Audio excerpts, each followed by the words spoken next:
సాధించాలి అని అంటే అర్హత ఉండాలి, అధికారి అయి ఉండాలి. విజయం సాధించలేదు అని అంటే మనకి అర్హత లేదు అని గుర్తు చేసుకోవాలి. సాధకుడి అర్హత ఉంటేనే విజయం సాధించడం జరుగుతుంది. అయితే అర్హత కలిగినటువంటి సాధకుడు ఏం చేయాలి? ఒక గురువుని ఆశ్రయించేటప్పటికే ఒక రకమైనటువంటి అర్హతను సంపాదించి అలా ఆశ్రయించిన తర్వాత ఇప్పుడు ఆ సాధకుడు చేయవలసింది ఏమిటి అనే విషయాన్ని 15వ శ్లోకంలో చెప్తున్నారు. 15వ శ్లోకంలో అతో విచార కర్తవ్యో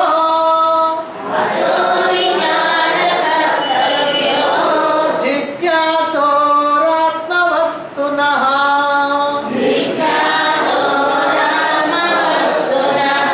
సమాసాధ్య దయా సింధుం గురుం బ్రహ్మవిదుత్తమం. ఉత్తమం బ్రహ్మవిత్. ఉత్తమం అంటే ఉత్తముడైనటువంటి వాడు. ఇక్కడ గురువు యొక్క లక్షణాలు చెబుతున్నారు. ఉత్తముడైనటువంటి వాడు. ఏమిటి ఉత్తమం? ఏ విషయంలో ఉత్తముడు అంటే శ్రోత్రియుడైనటువంటి వాడు, శృతుల యొక్క జ్ఞానం తెలిసినటువంటి వాడు.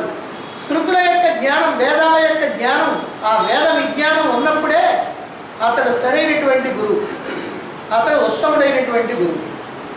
అలాగే బ్రహ్మవిత్ అంటే బ్రహ్మవిధుడైనటువంటి వాడు, అంటే ఆత్మనిష్ఠుడైనటువంటి వాడు. అలాగే దయాసింధుం కరుణాసముద్రుడైనటువంటి వాడు, దయగలిగినటువంటి వాడు. అలాంటి 3 లక్షణాలు ఉన్నటువంటి వాడు శ్రోత్రియుడు, బ్రహ్మనిష్ఠుడు, కరుణాసముద్రుడు. ఈ 3 రకాలైనటువంటి లక్షణాలు కలిగినటువంటి గురువుని సమాసాధ్య చేరి సమీపించి సేవించి. ఇక్కడ సమాసాధ్య అనేటువంటి పదంలో సాధారణంగా ఏమిటంటే గురువుని సమీపించి అనేటువంటి మాట చెప్పుకోవచ్చు. కానీ సమాసాధ్య అనేటువంటి పద ప్రయోగం ఇంతకుముందే చెప్పుకున్నాం మనం. శంకరాచార్యుల వారు ఎంతో గొప్ప భావాలతో, ఉద్దేశాలతో అద్భుతమైనటువంటి పదాలని ఈ శ్లోకాల్లో వాడారు.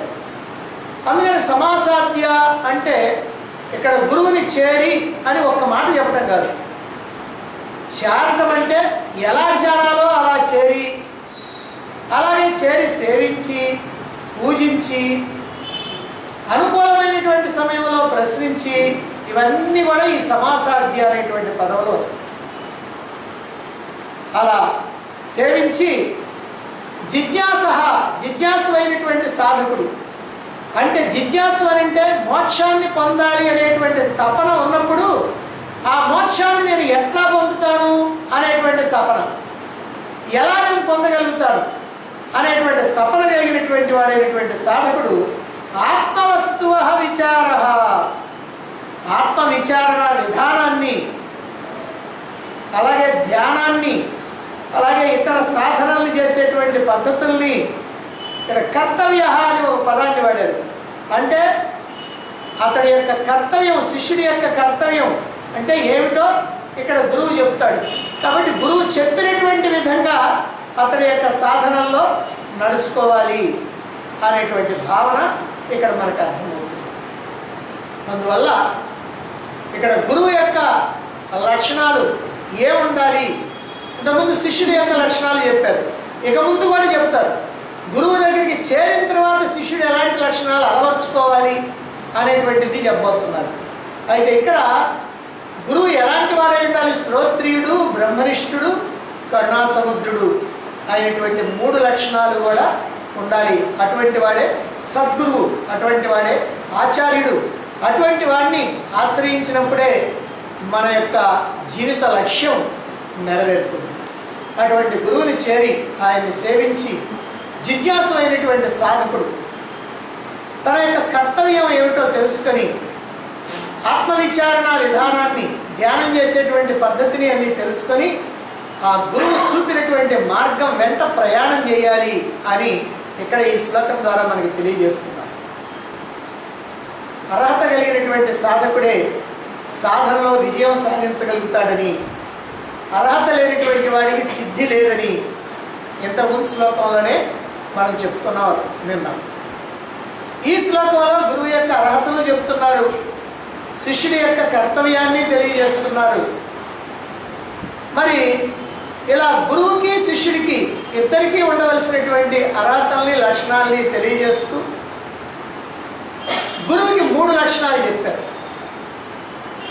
ఒకటి బ్రహ్మవిదుడు, 2 ఉత్తముడు, 3 దయాసింధు అని 3 లక్షణాలు.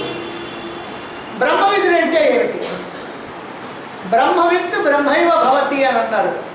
విత్ అంటే తెలుసుకోవటం, బ్రహ్మవిత్ అంటే బ్రహ్మాన్ని తెలుసుకున్నటువంటి వాడు, పరమాత్మ యొక్క యథార్థమైనటువంటి తత్వం తెలిసినటువంటి వాడు. సాధారణంగా లోకంలో అందరికీ కూడా నాకు పరమాత్మ అంటే ఏమిటో తెలుసండి అంటారు. ఏమిటో చెప్పండి, సాయిబాబా అండి, ఇంకొక ఆయన శ్రీకృష్ణుడు అండి, ఇంకొక ఆయన శ్రీరాముడు అండి, ఇంకొక ఆయన శ్రీ మహావిష్ణువు అండి అని ఈ ప్రకారంగా పరమాత్మ అంటే తెలిసిపోయినట్టుగానే చెబుతూ ఉంటారు. కానీ ఈ రూపాలన్నీ పరమాత్మ కాదు. ఆ రూపాలు కూడా పరమాత్మేనని మనం భావించవచ్చు, కానీ యథార్థంగా మాత్రం పరమాత్మ రూపం లేనటువంటి వాడు. కనుక పరమాత్మ యొక్క యథార్థ తత్వం తెలియాలంటే ఆయన గురించి ఉపనిషత్తులు చెబుతాయి. ఉపనిషత్తులే కాదు, ఈ ప్రకరణ గ్రంథాలు కూడా తెలియజేస్తాయి పరమాత్మ యొక్క యథార్థ తత్వం ఏమిటని. ఆయనకి ఆకారం లేదు, నిరాకారుడు, గుణాలు లేవు, నిర్గుణుడు, కల్మషాలు లేవు, నిరంజనుడు, వికారాలు లేవు, నిర్వికారుడు, కోరికలు లేవు, నిరీహుడు, కదలకుండా మెదలకుండా స్థిరంగా ఉంటాడు, నిశ్చలుడు, పుట్టుక లేనటువంటి వాడు, అజుడు, సావు లేనటువంటి వాడు, అవ్యయుడు, సూక్ష్మాతి సూక్ష్మంగా ఉండేటువంటి వాడు, సూక్ష్మాతి సూక్ష్ముడు, అంతటా వ్యాపించి ఉన్నటువంటి వాడు, సర్వవ్యాపకుడు, స్వయంగా తనంతట తానుగా ప్రకాశించేవాడు, స్వయం ప్రకాశుడు, ఏమీ చేయకుండా ఉండేవాడు, అకర్త, ఏమీ అనుభవించకుండా ఉండేవాడు, అభోక్త. ఈ ప్రకారంగా పరమాత్మ యొక్క యథార్థమైనటువంటి తత్వాన్ని ఉపనిషత్తులు చెబుతూ ఉంటాయి. ఆ తత్వాన్ని ఎవరైతే అవగాహన చేసుకున్నారో అటువంటి వాడే బ్రహ్మవిత్తు. అంతే తప్ప రాముడినో, కృష్ణుడినో, విఘ్నేశ్వరుడినో, సాయిబాబానో, వెంకటేశ్వర స్వామినో వీళ్ళందరినీ ఈ రూపాలన్నీ కూడా పరమాత్మ అని అనుకునేటువంటి వాడు సామాన్యుడు. పరమాత్మని రూపం లేకుండా ఉన్నటువంటి పరమాత్మని ఈ కళ్ళతోటి చూడలేం కాబట్టి, ఈ మనసుతోటి భావించలేం కాబట్టి, ఏదో ఒక రూపాన్ని మనం ఆధారంగా తీసుకొని రూపంతో కూడినటువంటి బ్రహ్మాన్ని మనం భజించవచ్చు, భావించవచ్చు, భక్తితో ఉండవచ్చు, ఏమైనా చేయవచ్చు. కానీ పరమాత్మ అంటే ఏమిటో తెలియాలి అని అంటే ఆ పరమాత్మ యొక్క యథార్థ తత్వం తెలియాలి. ఆ పరమాత్మ యొక్క యథార్థ తత్వాన్ని తెలియజెప్పేటువంటివే ఉపనిషత్తులు.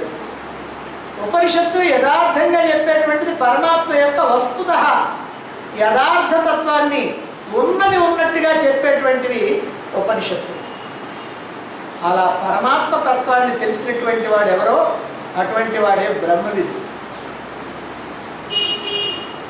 అటువంటి బ్రహ్మాన్ని గురించి తెలిసినటువంటి వాడు ఆ బ్రహ్మవిధుడు ఈ లోకంలో సత్ప్రవర్తనతో ఎలా నడుచుకోవాలో, సదాచార సంపన్నత ఎలా కలిగి ఉండాలో చెప్పేటువంటి వాళ్ళు ఈ లోకంలో చాలామంది ఉన్నారు. చాలామంది సర్వసంగ పరిత్యాగులైనటువంటి సన్యాసులు, స్వామీజీలు, మహాత్ములైనటువంటి వాళ్ళు దేశ సంచారం చేస్తూ అక్కడక్కడ అందరినీ కలుసుకుంటూ ఎలా జీవించాలనో చక్కగా చెబుతూ ఉంటారు. ఇదంతా కూడా సదాచార సంపన్నత అంతే. అయితే ఇది అవసరమా కాదా అంటే ఇది కూడా అవసరమే, కానీ అదే నీకు సంపూర్ణమైనటువంటి ప్రయోజనాన్ని కలిగించేది కాదు. ఎవరికి కావాలి సదాచార సంపన్నత? సామాన్యులైనటువంటి వాళ్ళకి కావాలి. మానవ జీవిత పరమలక్ష్యమైనటువంటి మోక్షాన్ని అందుకోవాలనుకున్నటువంటి వాళ్ళకి మోక్షమే నాకు ప్రధానం, మిగిలినటువంటివి ఏమీ కాదు అని అనుకున్నటువంటి వాళ్ళకి ఈ సదాచార సంపన్నత కాదు కావాల్సింది, మోక్షాన్ని అందుకోవటానికి కావాల్సినటువంటి ఆ జ్ఞానం కావాలి. కాబట్టి మోక్షాన్ని పొందాలి అనేటువంటి తపన కలిగినటువంటి వాడు జిజ్ఞాసు. ఆ జిజ్ఞాసుకు కావాల్సింది సదాచార సంపన్నత కాదు, ఆ ఆత్మ సంబంధమైనటువంటి, బ్రహ్మ సంబంధమైనటువంటి, పరమాత్మ సంబంధమైనటువంటి జ్ఞానం కావాలి. అటువంటి వాళ్ళకి సదాచారం గురించి చెప్తే ప్రయోజనం లేదు.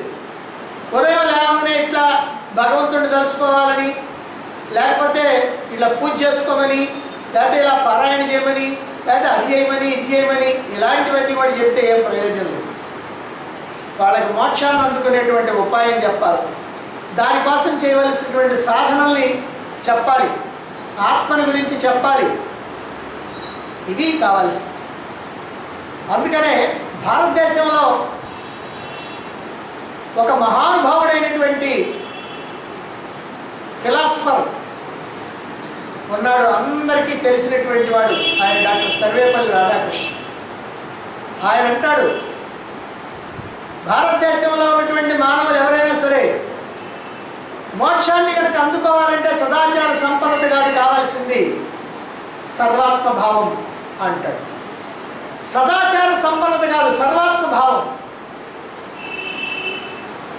ఎలా నడుచుకోవాలి, ఎలా మాట్లాడాలి, ఎలా ఉండాలి, ఇతరులకి బాధ కలిగించకుండా ఎట్లా ఉండాలి, ఇవన్నీ కూడా సామాన్యులకి. మరి మోక్షాన్ని కావాలనుకున్నటువంటి వాళ్ళకి ఏం కావాలట? సర్వాత్మ భావం అన్నాడు. సర్వాత్మ భావం అంటే అర్థం ఏంటంటే నేను ఆత్మస్వరూపాన్ని, అందరూ కూడా ఆత్మస్వరూపాలే, జంతువులు, పశువులు, పక్షులు, క్రిమికీటకాలు కూడా ఆత్మస్వరూపాలే. కాబట్టి సర్వ ఆత్మభావం, అంతా ఆత్మే, సర్వము ఆత్మే, అన్నీ ఆత్మే, అందరూ ఆత్మే, నేను ఆత్మే, ఉన్నదంతా ఆత్మే, ఆత్మ తప్ప రెండవది ఏది లేదు అనేటువంటి భావన కావాలి. ఈ భావన ఎవరికైతే ఉంటుందో వాళ్ళే మోక్షాన్ని అందుకోవడానికి అర్హత కలిగినటువంటి వాళ్ళు. ఈ భావన రాకపోతే మోక్షం సంగతి అసలు అర్థం కాదు. కాబట్టి ఈ దేహాన్నో, ఈ మనస్సునో, ఈ బుద్ధినో, ఈ భావాలనో వీటిని కనుక చూచి మనం వ్యక్తుల్ని కనుక నిర్ణయం చేస్తూ ఉన్నట్లయితే, వ్యక్తుల యొక్క వ్యక్తిత్వాన్ని కనుక మనం అంచనాలు వేస్తూ ఉన్నట్లయితే మనం ఈ లోకంలో, ఈ వ్యవహారంలో ఇట్లనే ఉంటాం, ఈ జన్మ మరణ చక్రంలో ఇరుక్కుపోతాం. అలా కాకుండా ఈ దేహ, ఇంద్రియ, మనోబుద్ధులు అన్నింటినీ కూడా పక్కకు నెట్టేసి, వాటితో ఉన్నటువంటి తాదాత్మ్యాన్ని వదిలేసి, వాటిని దృష్టి పదం నుంచి తొలగించి, వీటన్నిటికీ ఆధారమైనటువంటి ఆత్మస్వరూపం ఏదైతే ఉందో, నకసిక పర్యంతం వ్యాపించి ఉన్నటువంటి ఆత్మస్వరూపం ఏదైతే ఉందో, ఆ ఆత్మయే నీవు, అతడు, ఇతడు, ఆమె, ఈమె, అది, ఇది, అన్నీ, నేను, అన్నీ కూడా ఆత్మయే అనేటువంటి భావన అంతటినీ ఆత్మగా చూడటం ఎవరికైతే చేతనవుతుందో అటువంటి వాళ్ళే మోక్షానికి దగ్గరైనటువంటి వాళ్ళు. అంతేకాదు, ఆత్మని తెలుసుకున్న తర్వాత ఆత్మ బ్రహ్మము ఒక్కటేనని తెలుసుకొని ఆత్మనైనటువంటి నేను బ్రహ్మాన్ని, పరమాత్మని అనేటువంటి స్థిరమైనటువంటి నిశ్చయానికి రావాలి. ఇలా ఆ బ్రహ్మము నేనే అని తెలిసిన తర్వాత, ఆ బ్రహ్మము నీవే అని తెలిసిన తర్వాత నిరంతరము ఆ బ్రహ్మములో నిలవటానికి ఆ బ్రహ్మ నిష్ఠలో ఉండాలి. ఈ ప్రకారంగా బ్రహ్మ నిష్ఠలో నిలిచేటువంటి వాడు ఎవరైతే ఉన్నారో అదిగో అటువంటి గురువు. ఇలా చేయాలి అని అంటే ఆ గురువు బ్రహ్మాన్ని తెలిసినటువంటి వాడు కావాలి, బ్రహ్మవిధుడు కావాలి, బ్రహ్మాన్ని గురించి సంపూర్ణంగా తెలిసినటువంటి వాడు కావాలి. అయితే తెలియటం అంటే ఎవరో చెప్పినటువంటి మాటలు విని తెలియటం కాదు, గ్రంథాల్లో ఉన్నటువంటి విషయాలు తెలుసుకొని, చదువుకొని, గ్రహించి తెలియటం కాదు. నేను బ్రహ్మాన్ని అని తెలిసిన తర్వాత నేను బ్రహ్మాన్ని ఎలా అవుతానని విచారణ చేసి, విశ్లేషణ చేసి, శోధించి, పరిశోధన చేసి, నా యథార్థ తత్వం ఏమిటో, ఇప్పటిదాకా ఉన్నటువంటి నా భావాలు, నా భ్రమ ఏదైతే ఉందో ఆ భ్రమని కాస్త తొలగించి ఆ యథార్థమైనటువంటి సత్యస్వరూపమైనటువంటి, ఆ పరమాత్మ స్వరూపమైనటువంటి నా యథార్థ స్వరూపాన్ని ఆ బ్రహ్మముగా భావించగలిగితే అదిగో అతడు బ్రహ్మనిష్ఠుడైనటువంటి. ఆ ప్రకారంగా తెలుసుకోవాలి బ్రహ్మాన్ని అట్లా తెలుసుకోవాలి. అలా తెలుసుకున్నట్లయితే అతడు బ్రహ్మవిధుడు అని అంటారు. ఇక రెండవది ఉత్తమం అన్నారు. గురువుకు ఉండాల్సినటువంటి లక్షణాల్లో ఉత్తముడు. ఉత్తముడు అంటే శాస్త్రం బాగా తెలిసినటువంటి వాడు అని ఇక్కడ అర్థం చేసుకోవాలి. ఉత్తముడు అంటే అనేకమైనటువంటి అర్థాలు మనం తీసుకోవచ్చు. కానీ ఇక్కడ ఉత్తముడు అని అంటే గురువుకు ఆపాదించి ఉత్తముడు అన్నారు కాబట్టి శాస్త్రం బాగా తెలిసినటువంటి వాడు. శాస్త్రం కనుక తెలియకపోతే బోధించడం అనేటువంటిది కుదరదు. అసలు నీకే తెలియకపోతే నువ్వు ఇతరులకి ఏం చెప్తావు? అందుకని నీకు ఖచ్చితంగా శాస్త్రం తెలియాలి. శాస్త్ర విషయాలని ఆధారంగా చూపించకపోయినట్లయితే ఏదేదో చెప్పుకుపోయే వాళ్ళు చాలామంది ఉంటారు. కానీ శాస్త్ర విషయాలు ఆధారంగా చూపితే వీళ్ళు చెప్పే సరైనటువంటివి నిజమైనటువంటివి అనుకుంటారు. ఏ ఆధారం లేకుండా ఏదో ఒకటి నోటికి వచ్చిందల్లా చెప్తా ఉంటే ఏదో వాగుతున్నాడు అనుకుంటారు. అందుకని ప్రతిదానికి కూడా ఆధారం ఉండాలి. ఆధారం అంటే శాస్త్రం ఆధారంగా ఉండాలి. శాస్త్రం అంటే భగవద్గీత కానీ ఉపనిషత్తులు కానీ వేదాలు కానీ ఏదో ఒకటి ఆధారంగా చూపించాలి.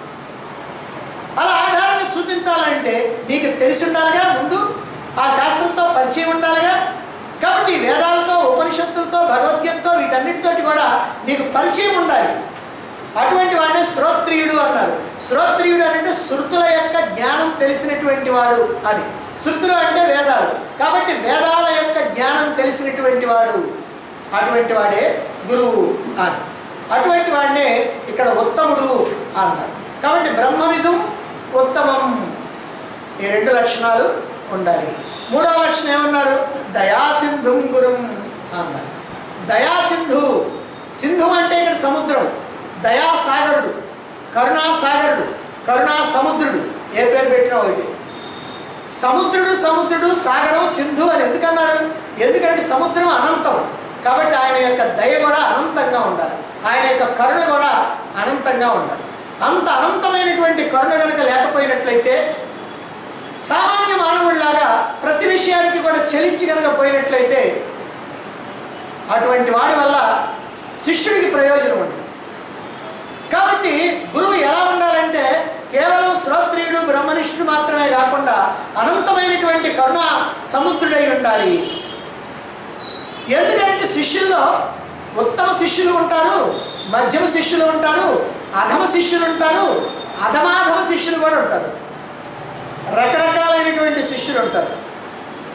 మరైతే అందరికీ కూడా అర్థమయ్యేటట్టుగా తాను చెప్పదలుచుకున్నటువంటి శాస్త్ర జ్ఞానాన్ని చెప్పాలంటే అతడికి ఎంతో దయ ఉండాలి. సహజంగా తనకున్నటువంటి శిష్యుల్లో ఎవరు కాస్త తెలివిగలిగినటువంటి వాళ్ళు, ఎవరు ఏకసంతాగ్రాహులు, ఎవరు తొందరగా అర్థం చేసుకుంటారో వాళ్ళని తెలుసుకుంటాడు. ఎవరు మధ్యాధికారులు వాళ్ళని తెలుసుకుంటారు. ఎవరు మందాధికారులు వాళ్ళని తెలుసుకుంటాడు. ఆ మందాధికారులు కూడా అర్థమయ్యేటట్టుగా తన శాస్త్రాన్ని విడమరిచి చెప్పాలి. కేవలం శాస్త్రాన్ని చెప్పటమే కాదు, తన అనుభవాన్ని రంగరించి చెప్పాలి. ఆ చెప్పేటప్పుడు అది సామాన్యమైనటువంటి భాషలో చెప్పాలి, అంటే వాళ్ళకి అర్థమయ్యేటువంటి భాషలో చెప్పాలి. బాగా ఉత్తముడైనటువంటి శిష్యుడు అర్థం చేసుకుంటాడు. ఆయన చెప్పినట్టు వీళ్ళకి చేస్తే లాభం లేదు. అందుకని వీళ్ళకి మళ్ళీ అర్థం కావడానికి వాళ్ళకి మళ్ళీ ప్రత్యేకంగా వాళ్ళ పద్ధతిలో వాళ్ళు ఏ రకమైనా అర్థం చేసుకుంటారో ఆ పద్ధతిలో చెప్పాలి. కనుక ఎంత మందబుద్ధి కలిగినటువంటి వాడైనా శిష్యుడు అతడికి అర్థం కావాలి. అర్థం కావాలంటే తగినటువంటి ఉపమానాలతోటి, ఉదాహరణలతోటి, అతడికి కూడా తెలిసినటువంటి ఉదాహరణలతోటి, ఏ ఉదాహరణ చెబితే అతను సక్రమంగా అర్థం చేసుకోగలుగుతాడో ఆ ఉదాహరణలతోటి బోధించాలి. అలా బోధించకపోతే శాస్త్ర జ్ఞానం అతడికి వృధా అయిపోతుంది. ఎందుకని? ఏమీ అర్థం కాదు. అర్థం కానప్పుడు దాని మీద అభిరుచి కలగదు. అభిరుచి కలిగినప్పుడు దాన్ని ఏదో సాధించాలి అని అనుకోడు. అందువల్ల అతడు వెనకనే ఉండిపోతాడు. కాబట్టి శిష్యుల యొక్క స్థాయికి దిగివచ్చి, శిష్యుల యొక్క బుద్ధి స్థాయికి దిగివచ్చి తాను చెప్పదలుచుకున్నటువంటి శాస్త్ర విషయాల్ని, ఆ శాస్త్రాన్ని తన యొక్క అనుభవంలో ఎలా గ్రహించాడో ఆ గ్రహించినటువంటి విషయాన్ని సామాన్యమైనటువంటి మాటల్లో, శిష్యుడికి అర్థమయ్యేటువంటి మాటల్లో, మందబుద్ధి అయినటువంటి శిష్యుడికి అర్థమయ్యేటువంటి మాటల్లో చెప్పాల్సినటువంటి అవసరం ఉంది. అలా చెప్పాలి అని అంటే గురువుకి ఎంతో దయ ఉండాలి, శిష్యుడి మీద అనుగ్రహ బుద్ధి ఉండాలి. ఎందుకని అంటే శిష్యుడు అడక్కపోయినప్పటికీ కూడా ఆ శిష్యుడికి అర్థమయ్యే విధంగా చెప్పాల్సినటువంటి అవసరం ఉంది. ఇక శాస్త్రాన్ని అర్థం చేసుకోవటంలో సాధకులకి అనేకమైనటువంటి ఇబ్బందులు ఉంటాయి, అనేకమైనటువంటి ఆటంకాలు ఉంటాయి.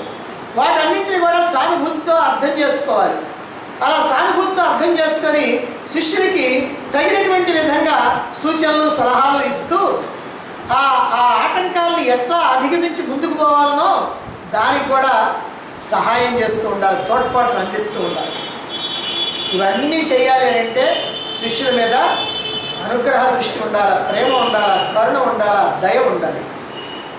అందుకనే దయాసాగరుడు, దయాసముద్రుడు, దయాసింధు అన్నాడు. ఈ సందర్భంలో గురువు ఎంత ప్రయత్నించినా శిష్యుడు కనుక ఏమాత్రం చలనం లేకుండా ఉన్నటువంటి వాడైతే అప్పుడు గురువు ఏం చేయలేదు. అందుకని శిష్యుడిలో కాస్తంగా చలనం ఉండాలి. ఏమిటది?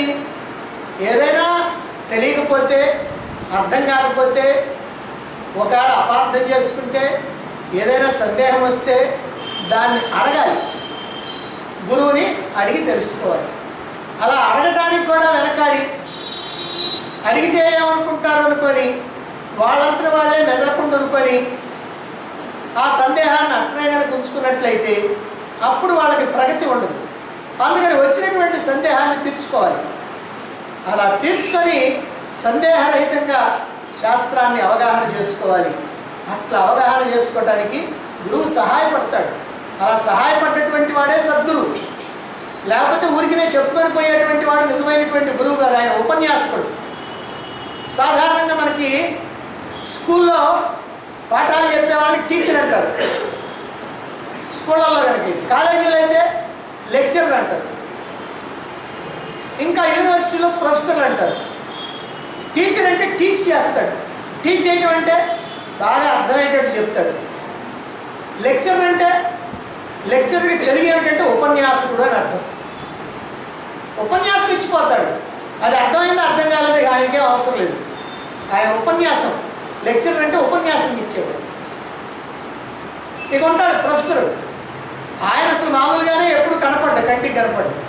ఆయన ఎప్పుడు అక్కడే ఉంటాడు, ఆయన రూమ్లోనే ఉంటాడు. ఆయన అందరి మీద అజమాయిషి చేస్తాం. కాబట్టి ఎవరు ఆ చిన్న పిల్లలు, ఎలిమెంటరీ స్కూల్లో ఉన్నటువంటి వాళ్ళు, హై స్కూల్లో ఉన్నటువంటి వాళ్ళు, చిన్నపిల్లలు, వాళ్ళకి ఆ బుద్ధి పరిపక్వత చెందదు కాబట్టి వాళ్ళకి అర్థమయ్యేటట్టు చెప్పాలి. కాబట్టి అందుకని అక్కడ టీచర్స్ అవసరం అవుతుంది. అలాగనే ఇక్కడ కూడా గురువు అలా చెప్పగలిగినటువంటి వాడైతేనే శిష్యుడికి ఉపయోగపడుతుంది, శాస్త్రం ఉపయోగపడుతుంది, అతని యొక్క జీవితాన్ని కూడా ఉపయోగించుకోగలుగుతుంది. ఇక అటువంటి గురువుని శిష్యుడు ఎలా సమీపించాలట? సమాసాద్య అన్న ఎంతో అర్థవంతమైనటువంటి పదం ఇది. నిజంగా ఈ సంస్కృత పదాలకి అర్థాలు చాలా ఉంటాయి. ఒక్కొక్క పదానికి 20 అర్థాలు, 30 అర్థాలు, 40, 50 కూడా ఉంటాయి. అయితే ఈ పదాల యొక్క అర్థాన్ని ఆ సందర్భానికి తగినట్టుగా మనం ఎంచుకొని స్వీకరించాలి. అంతేకాదు ఒక్కొక్క సందర్భంలో ఆ వాడినటువంటి పదం ఏదైతే ఉందో ఆ పదానికి ఏమేమి అర్థాలు అయితే సరిపోతాయో 2-3 అర్థాలను కూడా కలిపి మనం అర్థం చేసుకోవాలి. ఇదిగో ఈ సమాసాధ్య అనేటువంటిది అలాంటిది. గురువు శిష్యుడి మీద అనంతమైనటువంటి కరుణని, అనుగ్రహాన్ని వర్షించాలి అని అంటే సాధనలో ఉన్నటువంటి వివిధ దశల్లో శిష్యుడికి తన యొక్క తోడ్పాటుని గురువు అందించాలంటే గురువుని చేరేటువంటి శిష్యుల యొక్క మనోస్థితి ఎలా ఉండాలనో ఈ సమాసాధ్య అనేటువంటి పదంలో ఉంది. కాబట్టి శిష్యుడి యొక్క మనస్థితి కూడా దానికి అనుకూలంగా ఉండాలి. గురువుని తాను చక్కగా ఉపయోగించుకోవాలి. అలా ఉపయోగించుకోవడానికి శిష్యుల్లో ఏ రకమైనటువంటి మనస్థితి ఉండాలా? ఎటువంటి శిష్యుడి మీద గురువుకి ఆ వాత్సల్యము, అభిమానము, కరుణ, దయ ఇవన్నీ కలుగుతాయి అని అంటే శిష్యుడు వినయంతో ఉండాలి, విధేయతతో ఉండాలి, గురువు యొక్క అవసరాలని కనిపెట్టి గురువుకి సేవ చేయాలి. గురువుకి సేవ చేయడం తన అదృష్టంగా భావించాలి. అదృష్టంగా భావించకుండా నా కర్మ ఇట్ట గాలిందని అనుకుంటా లేకపోతే వాళ్ళు చేస్తున్నారు వీళ్ళు చేస్తున్నారు నేను కూడా సేవ చేయకపోతే ఏం బాగుంటుంది అనుకుంటా చేసే కన్నా చేయకుండా ఉంటాం మంచిది. కనుక గురువు యొక్క సేవ ఎట్లా చేయాలి అని అంటే, గురువు సేవ చేయటంలో నాకు నా జన్మకి ఈ అదృష్టం కలిగింది అనేటువంటి ఆ భావనతోటి ఆ గురుసేవ చేయాలి. గురుసేవ అంటే ఏమిటో కూడా తర్వాత మనకి శ్లోకాల్లో వస్తుంది, అక్కడ మనం చెప్పుకుంటాం. ఇక ఆ గురువుని సేవించడం ద్వారా తన యొక్క సమస్తమైనటువంటి దుఃఖాలు తొలగిపోతాయి, శాశ్వతమైనటువంటి ఆనందం కలుగుతుంది, జన్మలన్నీ కూడా అంతమైపోతాయి, శాశ్వతమైనటువంటి ఆనందాన్ని ప్రసాదించేటువంటి ఆ మోక్షాన్ని నేను అందుకోగలుగుతాను అనేటువంటి ఒక దృఢమైనటువంటి విశ్వాసం ఉండాలి. అప్పుడే నీకు గురువు పట్ల ఆరాధనా భావం కలుగుతుంది. కాబట్టి నా కష్టాలు దుఃఖాలు అన్నీ తొలగిపోయేటువంటి మార్గాన్ని చెప్పేటువంటి గురువు పట్ల నేను ఆరాధనా భావంతో ఉండాలి. గురువు చెప్పేటువంటి మాటలు సుగ్రీవాజ్ఞగా పాటించాలి. సుగ్రీవాజ్ఞ అని ఎందుకంటున్నామంటే, రామాజ్ఞాని కానీ కృష్ణాజ్ఞాని కానీ ఇంకో ఆజ్ఞ అని అనుకుంటే సుగ్రీవాజ్ఞ. సుగ్రీవుడు కనుక ఒక్క మాట కనుక చెప్పాడంటే కోట్లాది మంది వానరులంతా కూడా అలాగా ఆచరిస్తారు. రామాయణంలో కిష్కింధాకాండలో రాముడంట అలా నోరు ఎల్లబెట్టుకొని చూస్తున్నాడంట. సుగ్రీవుడు వాళ్ళందరికీ కూడా సూచనలు ఇస్తా ఉంటే కోటాను కోట్ల మంది వానరులు వస్తే ఏ వైపుకి ఎవరిని పంపించాలనో, ఎక్కడెక్కడ వాళ్ళు సీతాదేవిని వెతకాలనో అవన్నీ చెబుతూ ఉంటే టకటక టకటక టక చెబుతూ ఉంటే సుమారుగా 200 శ్లోకాలు ఉన్నాయి రామాయణంలో. అలా రాముడు అట్లా నోరెలు పెట్టుకున్నాడు. ఏమిటి ఈయనేమిటి, ఈ కోతి ఇక్కడ దాక్కున్నాడు, ఈ ఋషిముఖి పర్వతం మీద దాక్కున్నాడు అన్నకి భయపడి, ఈయనేంది ఎక్కడెక్కడో సముద్రాలు దాటిన తర్వాత వ్యవహారాలు చెబుతున్నాడు, సముద్రాల వ్యవతలు చెబుతున్నాడు, నదుల సంగతి చెబుతున్నాడు, పర్వతాల సంగతి చెబుతున్నాడు, కొండ గుహల సంగతి చెబుతున్నాడు, ఎక్కడ పాతాళంలోకి పోవాలో చెబుతున్నాడు, ఎక్కడ పైరు వెతకాలో చెబుతున్నాడు, ఎంత దూరం పోవాలో చెబుతున్నాడు, ఎంత దూరంలో ఏముందో చెబుతున్నాడు. ఇక్కడ కూర్చొని ఇలా 4 వైపులా 4 దిక్కుల్లో ఉన్నటువంటి సమస్తమైనటువంటి భూమండలాన్ని గురించి ఇలా చెప్తూ ఉన్నాడే. అంగుళం అంగుళం కూడా ఎక్కడైనా సరే సీతాదేవిని మొత్తం వెతకాలి అని ఈ రకంగా చెబుతున్నాడు. అసలు ఈయనకి ఏం తెలుసు? ఈయన ఇదంతా ఎక్కడ ఏమైనా చదువుకున్నాడా, ఏమైనా బుక్కులు ఏమైనా చదువుకున్నాడా ఏమిటి అంటే, ఆ రోజుల్లో అసలు బుక్కులే లేవు కాబట్టి ఏమిటి ఎట్లా తెలుసు ఈయనకి, ఎవరు చెప్పారు అని అనుమానం వచ్చిందట. అనుమానం వచ్చిన తర్వాత అడిగాడు పాపం, ఎప్పుడో ఏకాంతంలో ఉన్నప్పుడు అడిగితే అప్పుడు ఆయన చెప్పాడు, మా అన్నకి భయపడి ఇదంతా తిరిగాను నేను. ఎందుకంటే ఎక్కడ వీడుంటే అక్కడ వాడు వస్తాడేమో భయం, అందుకని ఆ భయంతో ఈ మొత్తం భూమండలం అంతా తిరిగాడట.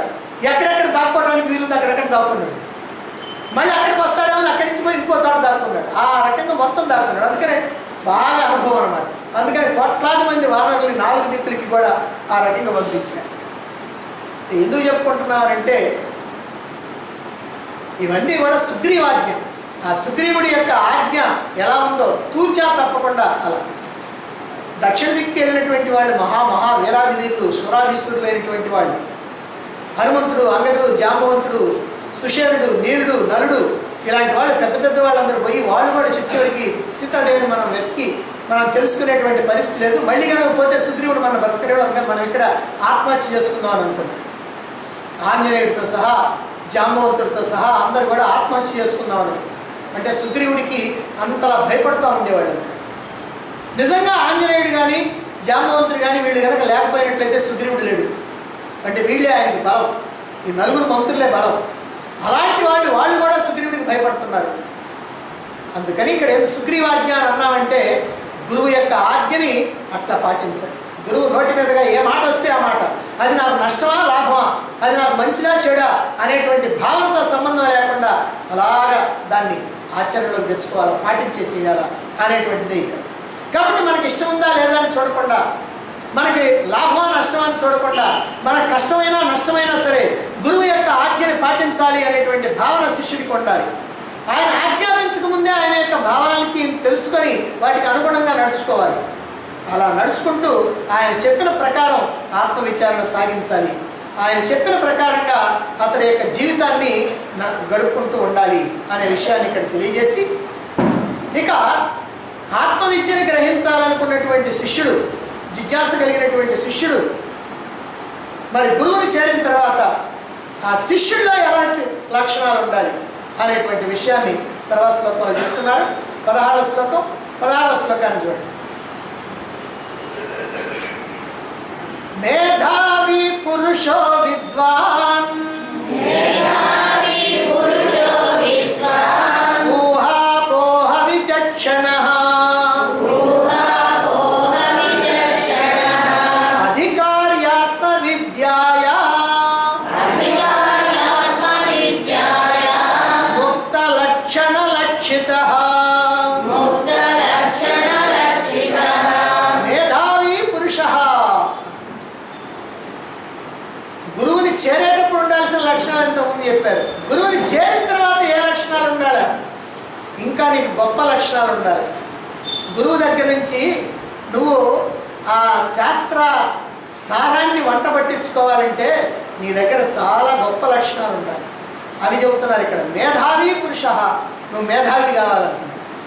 ఇక్కడ మేధావి అని అంటే అర్థం ఏమిటంటే చెబుతూ ఉన్నటువంటి విషయాలు, గురువు చెబుతున్నటువంటి శాస్త్ర విషయాలు ఏవైతే ఉన్నాయో వాటిని వింటూనే అర్థం చేసుకొని జ్ఞాపకం పెట్టుకోగలిగినటువంటి శక్తి కలిగినటువంటి వాడివి కావాలి. అటువంటి వాడు మేధావి పురుషుడు. మేధావి అంటే ఏమిటంటే ఇక్కడ అర్థం, మేధావి అని అంటే ఇక్కడ అర్థం ఏమిటంటే గురువు చెబుతూ ఉన్నప్పుడు ఆ చెబుతూ ఉండగానే అర్థం చేసుకునేటువంటి శక్తి సామర్థ్యాలు కలిగినటువంటి వాడివై ఉండాలి. అలాగనే విద్వాన్ అంటే విద్వాంసుడు అని అర్థం. ఏమిటి విద్వాంసుడు అంటే శాస్త్రంలో చెప్పబడినటువంటి సాంకేతికమైనటువంటి పదాల యొక్క అర్థాన్ని తెలిసినటువంటి వాడై ఉండాలి. శాస్త్రాల్లో చెప్పేటువంటి పదాలు ఉంటాయి కొన్ని, ఆ పదాల యొక్క అర్థం తెలిసినటువంటి వాడై ఉండాలి. ఇప్పటికీ ఇప్పుడు మామూలుగా పరమాత్మ యొక్క తత్వాన్ని చెప్పడానికి నిరాకారుడు, నిర్గుణుడు, నిరంజనుడు, నిర్వికారుడు అన్నాం అనుకోండి, టకటక 4 పదాల పేర్లు చెప్తూ ఉంటే అదేమిటో మీకు తెలియలేదా? తెలియకపోతే ఏమవుద్ది? అసలు ఏమిటి నిరాకారుడు అంటే ఏమిటండి, నిరంజనుడు అంటే ఏమిటండి, నిరీహుడు అంటే ఏమిటండి అని మీరు వాటిని ఆలోచిస్తూ ఉంటే ఈయన చెప్పడం చాలా దూరం పోతాడు. అప్పుడు ఏమవుద్ది? దాన్ని ఆలోచిస్తూ ఉంటారు, తర్వాత చెప్పేది అర్థం కాదు. మొత్తం మీద ఏమవుద్ది? కంటిన్యూషన్ పోద్ది. అంటే వారికి చెప్పింది మీరు అర్థం చేసుకోలేదు. అక్కడో ముక్క అక్కడో ముక్క అక్కడో ముక్క అక్కడో ముక్క అక్కడో ముక్క కనుక తెలుసుకుంటే, ఈనాటి సీరియల్స్ లాంటివి కనుక అయితే నువ్వు నెలకు ఒకసారి చూసినా ఏం పర్వాలేదు. ఎందుకంటే మొత్తం నీకు అర్థమైపోద్ది. ఓ నెల రోజులు మనం చూడకపోయినా ఆయన అడగడంటే సాగదీస్తానే ఉంటాడు కాబట్టి మనకేం పర్వాలేదు. కానీ ఇక్కడ అట్ట కాదు, వేదాంతం అట్లా కాదు. మళ్ళీ ఇప్పుడు చెప్పినటువంటి మాట మళ్ళీ వస్తుందో రాదో మనకు తెలియదు.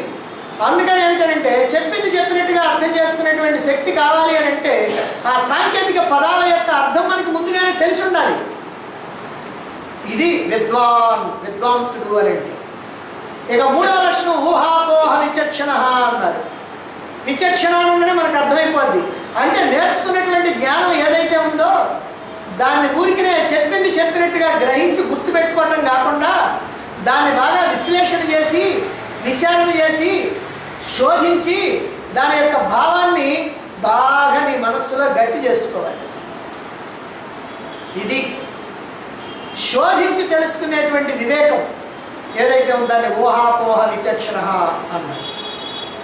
ఈ 3 లక్షణాలు ముక్త లక్షణ లక్షిత, మోక్షార్థి అయినటువంటి వాడికి ఉండాల్సిన లక్షణాలు. ముక్త లక్షణ లక్షిత, ముక్త అంటే మోక్షం కావాలనుకునేటువంటి వాడు, అతనికి ఉండాల్సినటువంటి లక్షణాలు ఇదిగో ఈ 3 కూడా. అవి ఉంటే ఆత్మవిద్యయ అధికారి ఆత్మవిద్యాయ అన్నారు. ఆత్మవిద్యాయ అధికారి అంటే ఆత్మవిద్యను నేర్చుకోవడానికి నువ్వు అధికారి అవుతావు, నీకు అర్హత. కాబట్టి ఏదో మనం ఆషామాషిగా గురువు దగ్గరికి వచ్చేదో 4 ముక్కలు విందామండి, 4 ముక్కలు వింటేనే మనకి చాలా పుణ్యం అని అనుకుంటే లాభం లేదు. ఆ చెప్పేటువంటి విషయాలన్నీ కూడా మన జీవితానికి సంబంధించినటువంటి విషయాలు. మానవ జీవితాన్ని ఉన్నతోన్నతంగా తీర్చిదిద్దుకోవడానికి, ఈ జీవితాన్ని సార్థకం చేసుకోవడానికి చెప్పేటువంటి శాస్త్ర విషయాలు కనుక ఆ విషయాలన్నింటినీ కూడా సంపూర్ణంగా అర్థం చేసుకోవాలి. ఎక్కడ కూడా ఏ కొరత ఉండటానికి వీలు లేదు. అదే ఇక్కడ ఈ శ్లోకంలో మనకి తెలియజేస్తున్నారు. గురువు ఎలాంటి వాడై ఉండాలో గురువుకు ఉండాల్సినటువంటి లక్షణాలు మూడింటిని మనకి ఇంతకుముందు చెప్తున్నారు గురువు యొక్క లక్షణాలు. ఆ గురువుని ఎలా శిష్యుడు సమీపించాలి అనేటువంటి విషయాన్ని చెప్పారు, ఎలా సేవించాలి చెప్పారు, ఆయన యొక్క అనుగ్రహాన్ని పొంది ఆత్మజ్ఞానాన్ని విచారణ పద్ధతిని ధ్యానం చేసేటువంటి విధానాన్ని తెలుసుకోవాలని చెప్పారు. అయితే వాటిని తెలుసుకోవాలన్నా, వాటిని బాగా గ్రహించాలన్నా, ఆచరణలో పెట్టుకోవాలన్నా శిష్యుడిలో ఇప్పుడు కొన్ని అర్హతలు ఉంటాయి. ఇంతకుముందు గురువుల అర్హతలు ముఖ్యమైనటువంటి 3 అర్హతలు చెప్పారు. ఇప్పుడు శిష్యుల్లో కూడా 3 అర్హతల్ని ఇక్కడ చెప్తున్నారు. అవేమిటో 16వ శ్లోకంలో చెప్పారు, మళ్ళీ 17వ శ్లోకంలో కూడా అర్హతలు ఏమిటో వస్తాయి. శాస్త్ర శ్రవణం చేసేటువంటి వాడికి తప్పనిసరిగా ఉండవలసినటువంటి లక్షణాలు, శ్రవణం చేసినటువంటి విషయం అనుభవంలోనికి తెచ్చుకోవాలంటే తప్పనిసరిగా ఉండాల్సినటువంటి లక్షణాలు ఈ శ్లోకంలో 3 చెప్పారు. అందులో మొదటిది మేధావి అన్నారు. గురువు చెప్పేటువంటి విషయాల్ని పూర్తిగా తెలుసుకోవాలన్నా, అవి మనకు ఉపయోగపడాలన్నా ఖచ్చితంగా శిష్యుడు మేధావి అయి ఉండాలి. మేధావి అంటే అన్ని రకాలైనటువంటి తెలివితేటలు కలిగినటువంటి వాడు అని మాత్రం కాదు, లేదా అన్ని శాస్త్రాలని కూడా ఔపాసన పట్టినటువంటి వాడు అని కాదు, ఏదన్నా ఒక ఉపనిషత్తుని కానీ లేకపోతే ఏదో ఒక గ్రంథాన్ని కానీ బాగా అప్పచెప్పగలిగినటువంటి వాడు అని కాదు, భగవద్గీతలో ఉన్న 700 శ్లోకాలు కూడా అప్పచెప్పగలుగుతాను ఆహా అది కాదు. ఇవన్నీ చేస్తే వాడు మేధావి కాడు. మరి మేధావి అని అంటే ఏమిటి? సామాన్యంగా వేదాంతం వినేటువంటి వాళ్ళు ఒక మాట అంటూ ఉంటారు, ఏమిటనండి చెప్పేటప్పుడు అంతా బాగానే అర్థమైంది కానీ తర్వాత ఏంటంటే ఒక ముక్క కూడా నాకేమీ చెప్పలేకపోతున్నాను అని అంటారు. ఎందుకయ్యా? ఏమిటనండి జ్ఞాపక శక్తి తగ్గిందండి నాకు. జ్ఞాపక శక్తి తగ్గిందా? చిన్నప్పుడు 7 ఏళ్ళప్పుడు నువ్వేం చేసావో చెప్పమంటే ఆ మొత్తాన్ని కూడా సినిమా రీల్ చూపించినట్టుగా చూపిస్తావు. నీకు 7 సంవత్సరాలప్పుడు, ఇప్పుడు 60 ఏళ్ళు 70 ఏళ్ళు ఉన్నాయి, 7 ఏళ్ళప్పుడు ఆ జరిగినటువంటి సంఘటనని, ఆ జరిగినప్పుడు చుట్టూరు నీ పక్కన ఉన్నటువంటి వాళ్ళని, వాళ్ళ యొక్క మాటల్ని, వాళ్ళ యొక్క హావభావాల్ని, నువ్వు చెప్పినటువంటి పనులు, నువ్వు చేసినటువంటి పనుల్ని అన్నింటినీ కూడా పోసగుచ్చినట్టుగా వర్ణించమంటే వర్ణిస్తావు. లేదా నీకు జ్ఞాపక శక్తి ఉంది కాబట్టి జ్ఞాపక శక్తి లేదనేటువంటి మాట అబద్ధం. మరి వేదాంతంలో మాత్రం ఒక ముక్క ఎందుకు చెప్పలేకపోతున్నావు? వేదాంతంలో ఎంతో విని బాగా అర్థమైందని అనుకొని మళ్ళీ చెప్పబోయేటప్పటికి ఎందుకు చెప్పలేకపోతున్నావు? కాబట్టి ఎందుకు చెప్పలేకపోతున్నావు అని అంటే ఈ జీవిత పరమార్థమైనటువంటి ఈ మోక్షం మీద సంపూర్ణమైనటువంటి ఆ తపన లేకపోవటం వల్ల, అలాగే ఈ వేదాంత విషయాలు తప్పకుండా తెలుసుకోవాలి అనేటువంటి ఆ దృఢ నిశ్చయం లేకపోవటం వల్ల, దీంతోనే నా జీవిత పరమార్థం ఇమిడి ఉన్నది అని భావించకపోవటం వల్ల, గురువు చెప్పేటువంటి మాటల్ని వినేటప్పుడు శ్రద్ధగా ఏకాగ్రతగా వినకపోవటం వల్ల, అంటే ఎక్కడెక్కడో మన యొక్క మనస్సు పరుగులు తీస్తూ అప్పుడప్పుడు ఇక్కడ వినటం వల్ల, అప్పుడప్పుడు అట్లా పరుగులు తీస్తూ ఉండటం వల్ల, ఎందుకని ఏవో తక్షణ సమస్యలు ఉన్నాయనుకోండి అటు పక్కకి మనసు పోద్ది. అదిగో అలా కనుక వింటే ఆ తర్వాత నువ్వేమి చెప్పడం కుదిరేది కాదు. కనుక అన్ని విషయాలకి ఏమాత్రం కూడా ప్రాధాన్యత ఇవ్వకుండా గురువు చెప్పేటువంటి విషయం మీదనే మన యొక్క దృష్టిని పూర్తిగా నిలబెట్టాలి. అందుకనే సాధారణంగా ఏమిటంటే ఎక్కడైనా సరే శిష్యులు ముందుగా వచ్చి కూర్చుంటారు, తర్వాత గురువు వస్తాడు. సరే మనకి ఇక్కడ ఆపోజిట్ అనుకోండి, శిష్యులు ముందుగా కనుక వస్తే వాళ్ళు అప్పటికి ఎక్కడెక్కడో ఏదేదో వ్యవహారాల్లో ఉండి వస్తారు. ఆ వ్యవహారాల్లో ఉండి కనుక వస్తే అవి ఇంకా మర్చిపోకుండా అవే గుర్తుంటాయేమోనని చెప్పి ఒక భజన చెప్పిస్తారు, ఒక భజన చేస్తారు, ఒక పాట చెప్పిస్తారు. ఎందుకనంటే అవి మర్చిపోవటం. దాంతో ఆ విషయాలు కాస్త మర్చిపోయి ఈ లోకంలో పడతాం. అప్పుడు గురువు కనుక జ్ఞానాన్ని బోధిస్తూ ఉంటే చెప్పింది చెప్పినట్టుగా వినటానికి వీలు. అదిగో అందుకోసం. కాబట్టి మన మనస్సు పరిపరి విధాల పరుగులు తీయకుండా ఉండటం కోసం. కానీ మనం ఏం చేస్తున్నామంటే అనవసరంగా టైం వేస్ట్ చేసుకోవటం. ఎందుకంటే అసలే బిజీ పర్సన్స్ కదా మనం. కాబట్టి ఆయన ఎప్పుడో 7:10కో 7:15కో వస్తాడు. ఆ తర్వాత ఏదో భజన అవి పెడతారు, ఆ తర్వాత ఓంకారం చెబుతాడు, ఆ తర్వాత ఏదో ముందు రోజు కాస్త ఉంటుంది, ఆ తర్వాత కదా మొదలుపెట్టేది.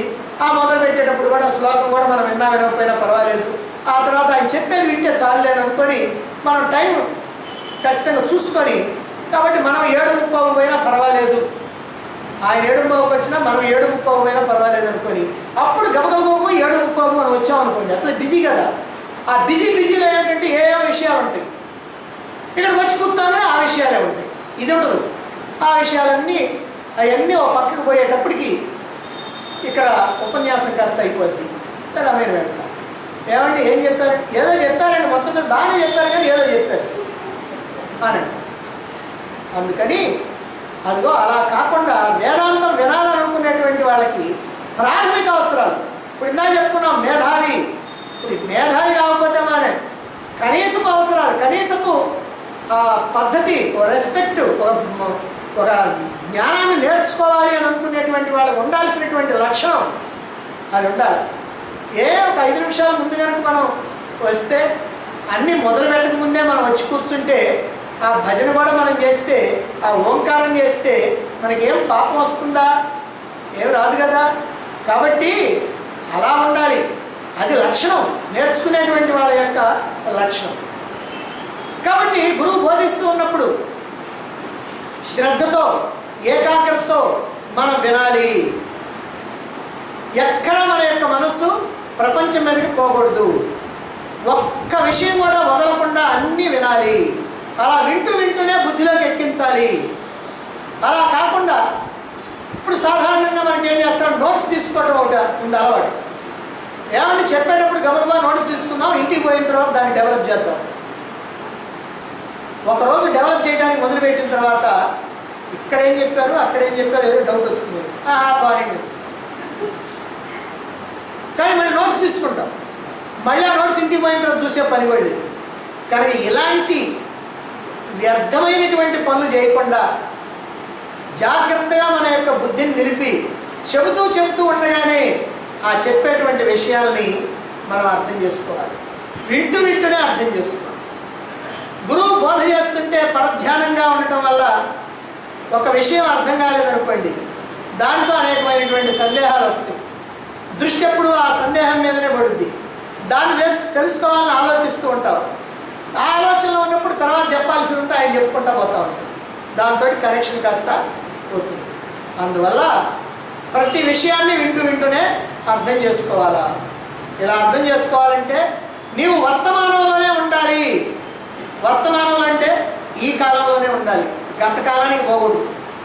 ఏమండి వెనకప్పుడు నేను అట్లా చేశాను, లేకపోతే భవిష్యత్తు, ఏమండి రేపు ఏం జరుగుద్దు, అవి వర్తమానంలో ఉండాలి. కానీ గత కాలానికి కానీ భవిష్యత్తుకి కానీ పోకూడదు.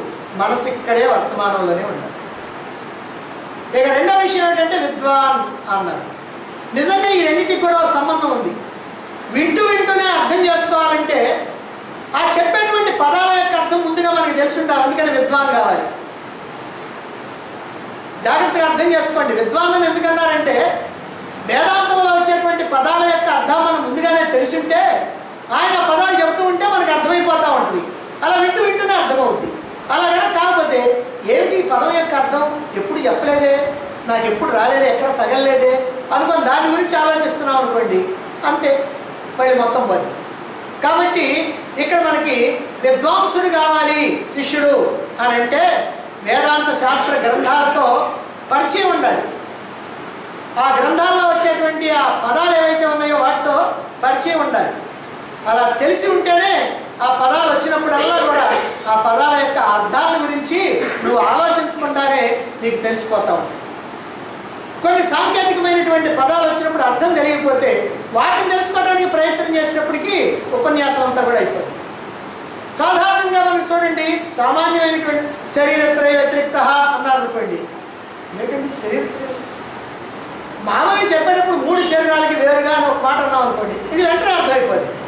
కానీ సంస్కృత పదం శరీరత్రయ వ్యతిరిక్త, పంచకోశాతీత సన్, అవస్థాత్రయ సాక్షి, ఆ పదాలు వాడారు అనుకోండి, ఏమిటి పదాల యొక్క అర్థం అని ఆలోచించాల్సి వస్తుంది. అందుకని చెప్పి ఆ పదాల అర్థం కనుక నీకు ముందుగానే తెలిసిందనుకో నువ్వు విద్వాంసుడే. కాబట్టి నువ్వు చెప్పిన విషయాన్ని చెప్పినట్టుగా అర్థం చేసుకునేటువంటి శక్తి వస్తుంది. అంతేకాదు ఇలా విద్వాంసులైనందువల్ల అంటే ఈ పదాలు అర్థం చేసుకున్నందువల్ల ఏమిటి నీకు ప్రయోజనం అంటే ఈ ప్రపంచం అనిత్యమని తెలుస్తుంది, ఆత్మ ఒక్కటే సత్యమని తెలుస్తుంది. అంటే ఈ నిత్యానిత్య వస్తు వివేకం వల్ల అనిత్యమైనటువంటి వస్తువుల మీద వ్యామోహం పోద్ది, నిత్యమైనటువంటి వస్తువు ఏదైతే ఉందో పరమాత్మ ఏదైతే ఉందో దాని మీద మనకు ఆసక్తి కలుగుద్ది. అలా పరమాత్మకి మనం దగ్గర కావడం జరుగుతుంది. శాస్త్రాన్ని బాగా తెలుసుకోవాలని ఆ కోరిక మనకు కలుగుతుంది. ఇంకా ఇంకా తెలుసుకుందాం అనేటువంటి కోరిక. మనకి ఏదైనా ఒక విషయం మీద కనుక ఒక కొత్తగా ఒక విషయం కనుక తెలిస్తే మనకి దాని మీద ఒక ఇంట్రెస్ట్ కలుగుద్ది. ఇంకా తెలుసుకుందాం. ఏమో అర్థం కాలేదనుకోండి, పోనండి అసలు ఇవన్నీ మనకు అర్థమయ్యగలసి వచ్చేయగలరు అని అనిపిస్తాం. అందుకని ఇలా తెలుసుకోవటం వల్ల అనేకమైనటువంటి ప్రయోజనాలు. ఇక మూడవది ఊహాపోహ విచక్షణ అన్నారు. సద్గురువు ద్వారా గ్రహించినటువంటి తత్వజ్ఞానాన్ని, ఆత్మ స్వరూపాన్ని స్వతంత్రంగా శోధించి, పరిశీలించి, విశ్లేషించి, వివేచనతోటి బుద్ధిని బాగా ఉపయోగించి దాన్ని సరిగ్గా అర్థం చేసుకోవాలి. దాన్ని బాగా మదించాలి. మదిస్తేనే, ఇప్పుడు పెరుగుందనుకోండి, మీరు కవం పెట్టి బాగా మదిస్తే కదా వెన్నొచ్చేది. అలాగనే ఇక్కడ కూడా ఈ శాస్త్రాన్ని కూడా నువ్వు మదించాలి బాగా. అలా మదిస్తేనే అందులో నుంచి నీకు కావాల్సినటువంటి ఆ మోక్షం అనేటువంటిది లభిస్తుంది. కాబట్టి ఈ శాస్త్ర సారం ఏదైతే నువ్వు గ్రహించాలనుకున్నావో శాస్త్రాన్ని మదించాలి. గురువు మీద ఎంత నమ్మకం ఉన్నా, ఎంత విశ్వాసం ఉన్నా, గురువు నిజమే చెబుతాడు అనేటువంటి భావన ఉన్నా, నువ్వు మాత్రం నీ బుద్ధితో విచారణ చేసి, విశ్లేషణ చేసి దాన్ని స్థిరం చేసుకోవాలి. అంతేగాని గురువు చెప్పాడు కదా నేను విన్నా అంతే అది కరెక్టే అని అనుకోకూడదు. అది కరెక్టే అనుకుంటే అది నీకు నిలవదు. అది కరెక్టే అని నువ్వు తెలుసుకుంటే అది నిలుస్తుంది. ఎప్పుడైతే నువ్వు ఆ భావనలో నిలిచావో, ఇప్పుడు మనకి పరమాత్మకి సంబంధించినటువంటి సాంకేతిక పదాలు ఉన్నాయి. ఈ పదాలన్నింటినీ కూడా మీరు విశ్లేషణ చేసి తెలుసుకున్నప్పుడే మీ సొంతం అవుతాయి, లేకపోతే మీ సొంతం కావు. ఏమంటే పరమాత్మ సర్వవ్యాపుడు అన్నాం అనుకోండి, సర్వవ్యాపుడు అంటే నేను కూడా సర్వవ్యాపుడు అంట. సర్వవ్యాపుడు ఎట్లా అవుతాడు ఆలోచించాలి. కాబట్టి ఇలా ప్రతిదాన్ని కూడా విశ్లేషణ చేసి తెలుసుకోవాలి. అప్పుడే స్వానుభవం అయితేనే పూర్తిగా మన విశ్వాసం అనేటువంటిది కుదురుతుంది. అప్పుడే అద్వైత సిద్ధి. అందుకే ఆత్మవిద్యని ముందు నమ్మాలి. గురువు చెప్పినప్పుడు నమ్మాలి. అందులో నీ గురువు చెప్పినప్పుడు నువ్వు తప్పకుండా నమ్మాలి. నమ్మిన తర్వాత నువ్వు దాన్ని పరిశీలన చేయాలి, విశ్లేషణ చేయాలి. ఎందుకు ఇదే కావాలి, ఇలా కాకుండా ఎందుకు కాకూడదు అని అలా విచారణ చేసి నువ్వు తేల్చుకొని శోధించి తెలుసుకోవాలి. చివరికి అలా నిశ్చయించుకున్నటువంటి ఆ జ్ఞానాన్ని స్వానుభవంగా నిలుపుకోవాలి. అప్పుడే ఆత్మవిద్యకి సఫలత. ఇదే ఊహాపోహ విచక్షణ. అందుకనే ఏమంటారంటే మోక్షాన్ని అందుకోవాలంటే విచారణ ఒక్కటే ప్రధానం. ఆత్మవిచారణ వల్లనే నీకు మోక్షం వస్తుంది, ఇంకా దేని వల్ల రాదు అని చెప్పేది దేనికనంటే ఆ ఆత్మవిచారణ చేస్తున్నప్పుడే నీకు ఆ భావాలన్నీ స్థిరపడతాయి, అది అనుభవంగా మారుతుంది. ఇలా విద్వాంసులై, మేధావి అయి, తెలుసుకున్నటువంటి తత్వజ్ఞానాన్ని విశ్లేషణ చేసి, విచారణ చేసి, శోధించి, వాదించి ఇలా గట్టి నిశ్చయానికి వచ్చినటువంటి వాడే గురువు చెప్పినటువంటి ప్రతి విషయాన్ని కూడా చెప్తూ ఉండగానే అర్థం చేసుకుంటాడు.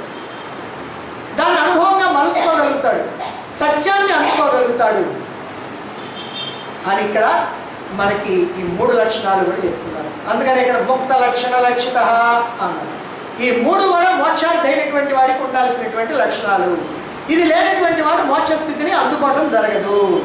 ఈ లక్షణాలు కలిగినటువంటి వాడే ఆత్మవిద్యకి అర్హత కలిగినటువంటి వాడు, అధికారి అయినటువంటి వాడు అవుతాడు. మిగిలిన వాళ్ళు ఎవరైనా సరే ఈ అర్హత లేకుండా వింటే వినొచ్చు, అర్థం చేసుకుంటే అర్థం చేసుకోవచ్చు, కానీ అనుభవానికి మాత్రం రాదు. ఈ విషయాన్ని మనం గమనించాలి. అందుకే అర్హత అనేటువంటిది తప్పనిసరిగా ఉండాలి. స్వానుభవం లేదా జీవన్ముక్తి పొందాలంటే పైన చెప్పినటువంటి 3 లక్షణాలు కూడా తప్పకుండా ఉండాలి. మరి ఇంత గొప్ప లక్షణాలు చెప్పిన తర్వాత ఇప్పుడు సాధన చతుష్టయ సంపదల గురించి తర్వాత శ్లోకంలో చెప్పబోతున్నాను. సాధన చతుష్టయ సంపద దేనికి? శాస్త్రాన్ని అవగాహన చేసుకోవటానికి. ఉపనిషత్తుల్ని అర్థం చేసుకోవాలంటే ఉపనిషత్తులు కష్టమైనవి కనుక వాటిని అర్థం చేసుకోవాలంటే, అలాగనే బ్రహ్మసూత్రాలను అర్థం చేసుకోవాలంటే మనకి సాధన చతుష్టయ సంపద ఉండాలి, 4 సాధనాలు మనకు ఉండాలి అని చెప్తారు. ఇంతకుముందు మనం చాలా సందర్భాల్లో చెప్పుకున్నాం, ఇప్పుడు వాటినే చెప్పబోతున్నారు. అయితే మరి వీటికి వాటికి తేడా ఏమిటండి?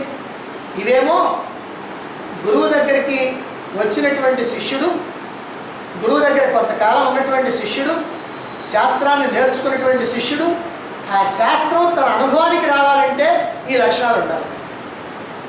అసలు శాస్త్రం అర్థం కావాలంటే ఈ 4 సాధనాలు, సాధన చతుష్టయ సంపద ఉండాలి. మరి ఆ సాధన చతుష్టయ సంపద ఏమిటి అనేటువంటి విషయాన్ని మనం రేపు చెప్తాం.